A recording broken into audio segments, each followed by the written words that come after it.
सारे विद्यार्थियों को सत श्री अकाल। पिछले लैक्चर के आप 1-1 ਤੇ ਆਉਣ ਦੇ कुछ क्वेश्चन ट्राई किए ਸੀਗੇ जी। ਅੱਜ नवा टॉपिक शुरू करना है इनवर्टिबल ट्रांसफॉर्मेशन। ये हुंदा की है वो देख लो। The linear transformation T V to V is said to be invertible if there exists, if and only if there exists linear transformation S from V to V such that Ts equals to I equal to St, where I is identity operator, then S equal to T inverse कहांगे। जे कोई अपने को अजिही transformation exist करती है कि जिन्होंने आप T नाल चाहे पोस्ट मल्टीप्लाई कर लीए चाहे प्री मल्टीप्लाई कर लीए, आइडेंटिटी बन जाए। आइडेंटिटी ट्रांसफॉर्मेशन शायद ध्यान च होवे V to V जा रही है, जिहड़ी सेम नूं सेम ते लेके जा रही ये सी। पर ये आप डेफिनेशन पढ़ने वास्ते यूज तो आप इदां ही करांगे कि इनवर्टिबल तां होएगा if and only if T is 1-1 and onto, और पढ़ियो T linear transformation T from V to V is invertible if and only if T is 1-1 and on to। जे 1-1 भी होवे अते on to भी होवे, ये कंसैप्ट आप use करांगे। ये न्यूमेरिकल करवाने है ने, वो न्यूमेरिकल देख लो।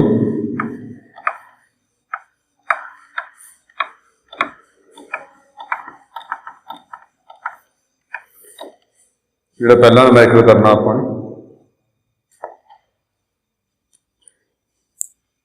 T अपन ट्रांसफॉर्मेशन गिवन है R क्यूब तो R क्यूब तक। ट्रांसफॉर्मेशन दी हुई है T x y z is equal to 3x x minus Y 2x plus Y plus z। ये ट्रांसफॉर्मेशन गिवन आप T इनवर्स फाइंड करना। फाइंड T इनवर्स, ये फाइंड करने वास्ते ये T इनवर्स एक ट्रांसफॉर्मेशन आ पहले पढ़िया है जी। कोई फंक्शन डिफाइन करने वास्ते एक तो आपां डोमेन चाहिए, एक कोडोमेन चाहिए, एक एदियां इमेजिस चाहिए।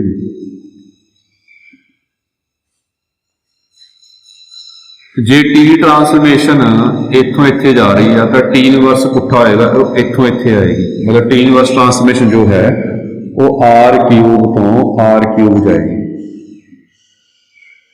डोमेन ते कोडोमेन तो सीधी निकल जाएगी इतों देख के। बस मेन हैगा कि इन्हें इमेजेस किवें कढनी है, वो मेन करना। तो देखो जे T इनवर्स फाइंड करने वास्ते कहा, पहला ये भी कन्फर्म करना आपां कि इनवर्स निकलदा कि नहीं निकलदा। जे निकलेगा तां ही फाइंड करांगे। हुण निकलदा कि नहीं निकलदा किवें कन्फर्म करना, पहला आपां नूं 1-1 ते ऑन टू चैक करना। पिछे क्वेश्चन कीते सी 1-1 ते ऑन टू करांगे चैक। अगर 1-1 ऑन टू होऊगा फिर आपां कहांगे T इनवर्स एग्जिस्ट करदा। उस तो बाद फिर आप T इनवर्स कढ़ांगे। ये 1-1 ते ऑन टू पुराना काम है जी, लास्ट लेक्चर किया सी अपन। पहला 1-1 कर रहे हैं आप। ये लेट करना है T x1 y1 z1 is equal to T x2 y2 z2, where x1 y1 z1 x2 y2 z2 belongs to R cube। ये R cube ये वैल्यू भरती अपने 3x1 minus y1 2x1 y1 z1, आगे आ गया 3x2 minus y2 2x2 y2 z2। इन्होंने equate कर लवांगे।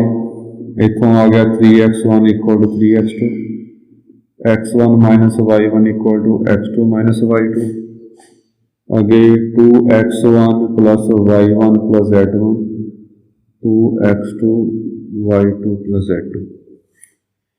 इतों x1 equal x2 आ गया, इस वैल्यू भरती x2 की थां ते आप x1 भरता, x2 था x1 भरता, ये कट गया। इतों y1 इक्वल टू y2 आ गया, x1 इक्वल टू x2 आ, y1 इक्वल टू y2 आ, आप पहले च भरता।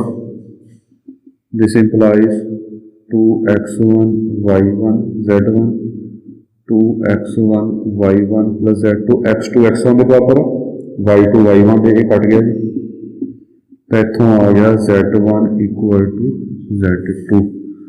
Therefore x1 y1 z1 is equal to x2 y2 z2।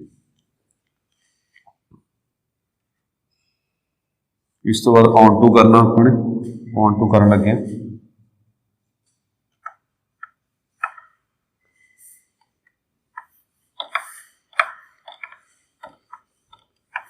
On to का एक तरीका आप लास्ट टेस्ट पढ़िया सीगा, अज नवा तरीका करवाना कि थोड़ी जी प्रैक्टिस हो जाए कि इदा भी आप ऑन टू कर सकते हैं। वैसे लास्ट लेक्चर समझाया सीगा, वो नवा तरीका की है, आप रैंक टी कटांगे तो dimension of R Q dimension of W कटांगे, दोनों इक्वल हो गई तो ऑन टू होगा। चलो ऑन टू करते हैं आप। रैंक किवें कढ़ना होंदा हैगा, पहला TE1 कढ़ना होंदा, T1 0 0 कंसीडर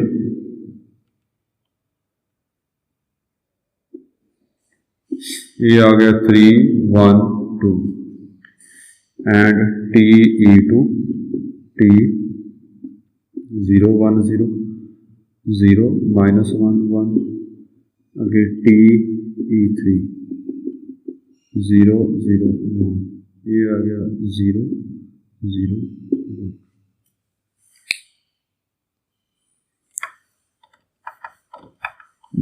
जिवें आप रैंक नलिटी थ्योरम च पढ़िया सी उदी कंसीडर,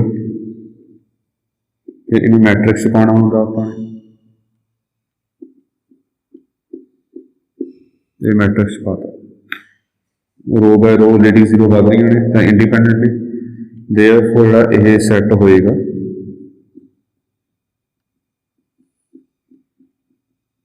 ये पक्का बेसिस ऑफ आर टी होएगा, रेंज स्पेस ऑफ टी होगा। तो रैंक टी होंदा है dimension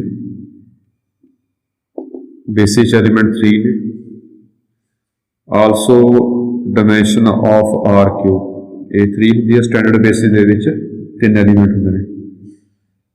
therefore rank T is equal to dimension R cube, therefore T is on to.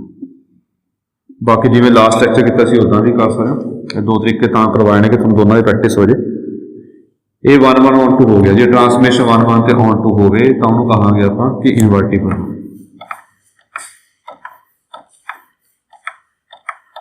Therefore इस तो बाद टी इनवर्स पक्का एग्जिस्ट करेगा।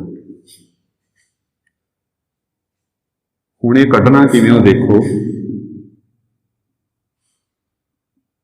आर क्यू तो आर क्यू जा रही है ट्रांसफॉर्मेशन, इनवर्स पुठी होएगी वो आर क्यू तो आर क्यू जाएगी। क्लीयरली जी इनवर्स ट्रांसफॉर्मेशन है वो आर क्यू तो आर क्यू जाएगी।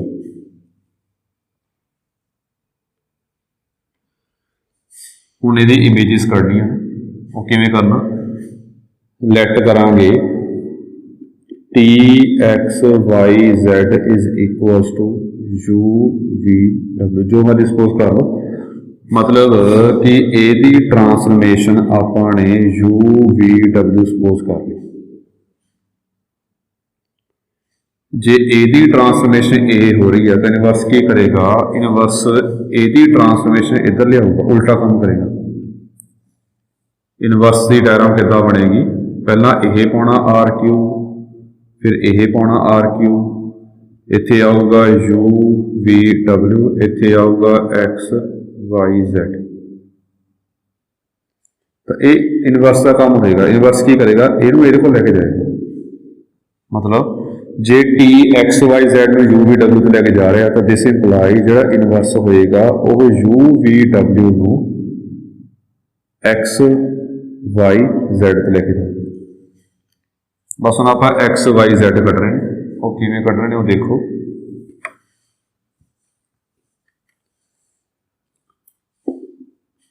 यूजिंग वन यूज किया अपन, टी एक्स वाई जैड पता अपन कितना है 3x X minus Y 2x plus Y plus Z is equals to u v w। This implies 3x equal to u, x minus y equal to v, 2x plus y plus z equals to w। इथों x आ गया u by 3, ये x की value आप च भरती, u upon 3 minus y equal to v, तो y कितना आ गया u by 3 minus v। ये दोनों x y ये च भरते अपने 2u by 3 plus u by 3 minus v plus z equals to w। ये u बन गया तो z की वैल्यू आ गई minus u plus v plus w। X Y Z क्यों कट रहे हैं? क्योंकि इनवर्स की इमेजिज आ ने, जे एक्स वाई जेड पता होगा फिर इमेज निकल जाएगी। मतलब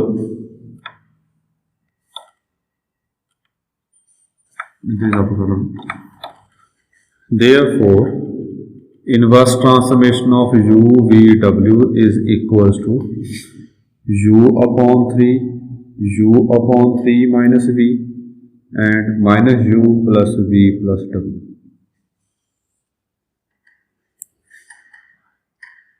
इमेजिज भी करती अपने डोमेन ਅਤੇ ਕੋਡਵੇਨ ਤਾਂ ਆਪਾਂ ਲਿਖਤੀ ਸੀ, ਤਾਂ ਓਵਰਆਲ ਫੰਕਸ਼ਨ ਬਣ ਗਿਆ, ਮਤਲਬ ਓਵਰਆਲ ਟਰਾਂਸਫਰਮੇਸ਼ਨ ਨਿਕਲ ਗਈ। ਇਹ ਪੁੱਛੀ ਸੀ ਆਪਾਂ ਨੂੰ, ਤਾਂ ਇਹ ਓਵਰਆਲ ਆਨਸਰ ਹੈ।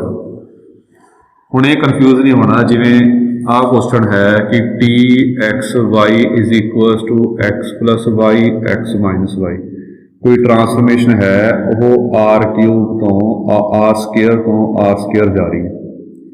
ਇੱਕ ਹੋਰ ਟਰਾਂਸਫਰਮੇਸ਼ਨ ਲੈ ਲਵਾਂ ਜਿਹੜੀ आर स्केयर तो आर स्केयर जा रही है, वो है u v is equals to u plus v u minus v। ये दोनों ट्रांसफॉर्मेशनां जिहड़ियां ने आह ते आह ये सेम ने, इदां नहीं है कि एक्स वाई यूज़ किया u v यूज़ किया। ये तो समझाने वास्ते यूज़ किया आपने कि ट्रांसफॉर्मेशन इमेजिस किवें कढनी आ, पहला ऐड करना फिर सबट्रैक्ट करना। कि ये भी यही गल समझा रहा है कि पहला ऐड करना फिर सबट्रैक्ट करना। जो वेरीएबल आप लिया इदा नहीं है एक्स वाई यू भी है, वेरीएबल नहीं मैटर करता होंगे, ये भी तो वही काम कर रहा है, पहला ऐड कर रहा है। जिवें देखो जे आप ट्रांसफॉर्मेशन कढ़ीए 1 2 की, ये कितनी कढ़ेगा, पहला ऐड करेगा फिर सबट्रैक्ट करेगा, तो ये भी तो पहला ऐड करेगा फिर सबट्रैक्ट करेगा, यही चीज़ होगा आंसर। तो ट्रांसफॉर्मेशन वेरीएबल नहीं मैटर करता होंगे, मतलब चाहे इदा पा लो आंसर तां भी ठीक है। वैसे मोस्टली आप ट्रांसफॉर्मेशन एक्स वाई जैड से पढ़ते आ रहे हैं, तो इनू इदा भी लिख सकते हैं X Y Z variable change कर लो, यू एक्स मान लो, वी नू वाई डब्ल्यू नू जैड, तो इदा भी आप लिख सकते हैं। वेरीएबल नहीं मैटर करता ट्रांसफॉर्मेशन, इमेजिस कट्टन लगे तो यही आ गया, इमेजिस आ गया, डोमेन कोड में लिखती आप तो ओवरऑल फंक्शन बन गया अपने। चलो ये यूनिवर्स वाले क्वेश्चन सीगे जी। एक क्वेश्चन होर देखना आपने,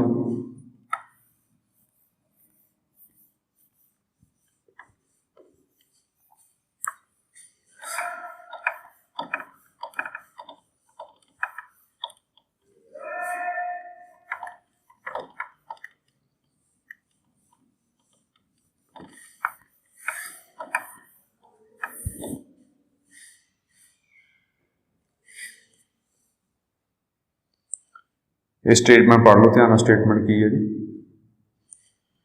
late V and W be two finite dimensional vector spaces over the same field F and dimension of V is equal to dimension of W and T transformation V to W जा रही है, linear transformation है, prove करना है, दो part ने। T is invertible if and only if T is non singular, T is invertible if and only if T is onto. वो देखो एक पार्ट करवाना बस, फर्स्ट पार्ट सैकेंड पार्ट उसी आप ट्राई कर लियो। इफ एंड ओनली इफ दोनों part करांगे आप। पहला कर रहे हैं आप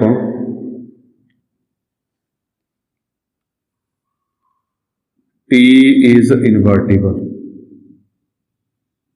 ये लैके जा रहे हैं मतलब ओनली इफ पार्ट कर रहे हैं, only if part. T invertible लिया है अपने तो नॉन सिंगुलर शो करना।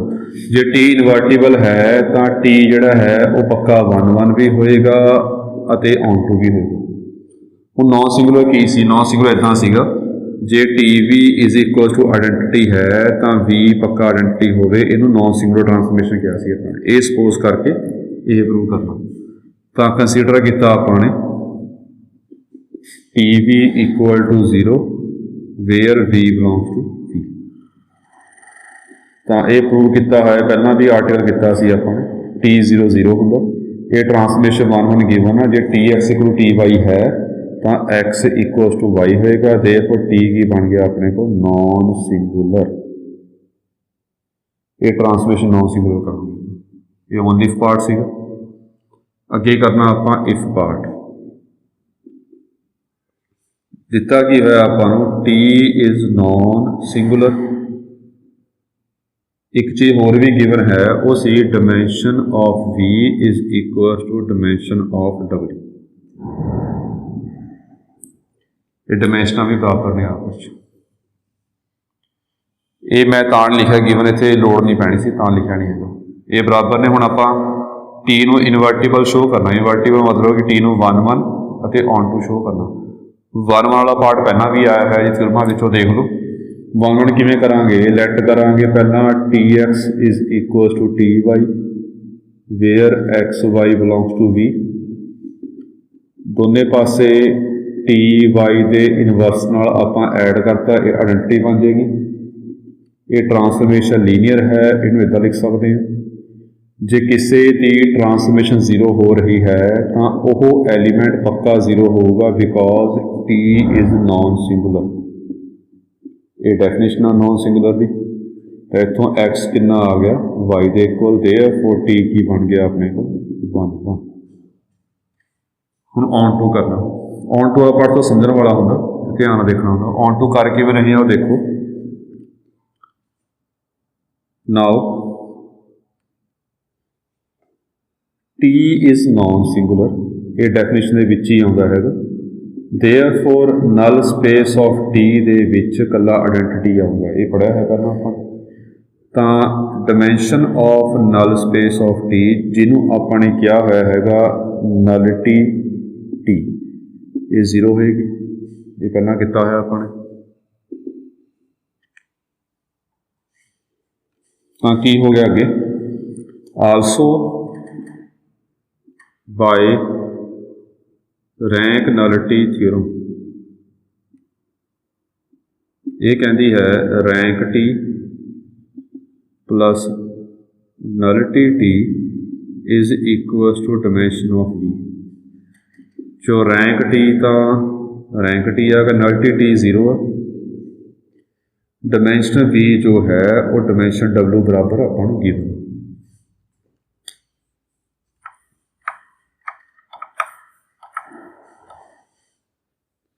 Therefore, rank T is equals to dimension W आ गई, therefore T is on to बन गया। 1 1 भी है, on to भी है, तो आप कह सकते हैं कि T is invertible। चलो ठीक है जी, क्वेश्चन करवाने से बाकी नाल दे क्वेश्चन ट्राई कर लियो, कोई प्रॉब्लम है तो पूछ लियो जी। Thank you.